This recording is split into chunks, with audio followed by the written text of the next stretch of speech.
मेरा नाम फराज़ है। मैं एक स्कूल टीचर हूँ और कुछ ही समय पहले मेरी पोस्टिंग एक दूरदराज गांव चंदनपुर में हुई।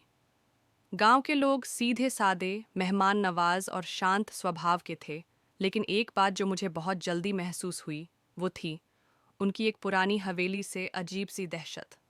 ये हवेली गांव के उत्तर में एक सुनसान इलाके में स्थित थी। कोई वहां जाता नहीं था और जब भी मैं उसका जिक्र करता, लोग या तो चुप हो जाते या बात बदल देते। एक दिन स्कूल के बाद बच्चों से बात करते हुए अली, जो 5वीं कक्षा का होशियार लड़का था, दबे स्वर में बोला, सर, उस हवेली में कोई है। हमने रात में वहां से रोशनी आती देखी है और चीखें भी सुनी हैं। मैं हंसते हुए बोला, ये सब अफवाहें हैं बेटा। लेकिन मेरे दिल में जिज्ञासा जाग चुकी थी। रात की रहस्यमयी सरगोशी। उसी रात मैंने अपने कमरे की खिड़की से बाहर झांका। दूर कहीं वीरान दिशा में हल्की सी रोशनी की एक रेखा दिख रही थी। मेरे भीतर एक अजीब सा एहसास जागा, जैसे किसी ने मेरे कान में आकर फुसफुसाया हो, आओ, तुम्हें सच दिखाता हूँ। मैं चौंक गया। कमरा बिल्कुल शांत था। मैंने जल्दी से खिड़की बंद की और कंबल ओढ़ लिया, लेकिन नींद नहीं आई। बाबा करमदीन से मुलाकात। सुबह मैं गांव के सबसे बुजुर्ग व्यक्ति बाबा करमदीन के पास गया। वे टूटी चारपाई पर हुक्का पी रहे थे। मेरे सलाम के जवाब में उन्होंने गहरी सांस ली। तुमने हवेली की रोशनी देखी? उन्होंने सीधे पूछा। जी, पर वो जगह इतनी डरावनी क्यों है? बाबा ने लंबा कश लिया और बोले, 50 साल पहले वो हवेली खुशियों से भरी थी। वहाँ एक रईस अपनी नई नवेली दुल्हन को ब्याह कर लाया था। पहली ही रात वो दुल्हन चीख चीख कर मर गई। सब ने कहा दिल का दौरा पड़ा, पर लोगों ने उसके ससुराल वालों की आंखों में अजीब सी बेरुखी देखी। फिर वो आत्मा उसी रात से उस हवेली में कैद हो गई।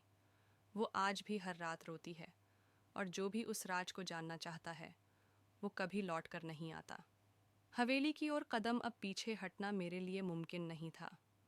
मैंने तय किया कि मैं खुद अगली रात वहां जाऊंगा। मैंने अपनी टॉर्च, मोबाइल और कैमरा लिया। रात 12 बजे मैं हवेली के दरवाजे पर खड़ा था। दरवाज़ा खुद ब खुद चरमराता हुआ खुल गया। मैं अंदर गया। दीवारों पर धुंधली तस्वीरें थीं, ज़मीन पर धूल, जाले, और तभी मेरे कैमरे की स्क्रीन पर लिखा आया, फेस डिटेक्टेड, जबकि वहाँ मेरे अलावा कोई नहीं था। मैंने टॉर्च घुमाई। सामने एक बड़ा आईना था। आईने में वही दुल्हन खड़ी थी, लाल जोड़े में, आंसुओं से भरी आंखें, दर्द से भरा चेहरा। मेरी बात सुनो। उसकी आवाज़ आई, लेकिन उसके होंठ हिले नहीं। सच का सामना अगले पल में बेहोश हो गया। जब होश आया तो मैं एक कमरे में था। दुल्हन मेरे सामने बैठी थी। मैं मर चुकी हूँ, लेकिन मुझे इंसाफ नहीं मिला। मेरे पति ने मुझे मार डाला, क्योंकि मैं उसके काले जादू का राज जान गई थी। वो आज भी जिंदा है, गांव के बाहर, नई पहचान के साथ। मैं कांप गया। मैं क्या कर सकता हूँ? सिर्फ सच सबको बता दो।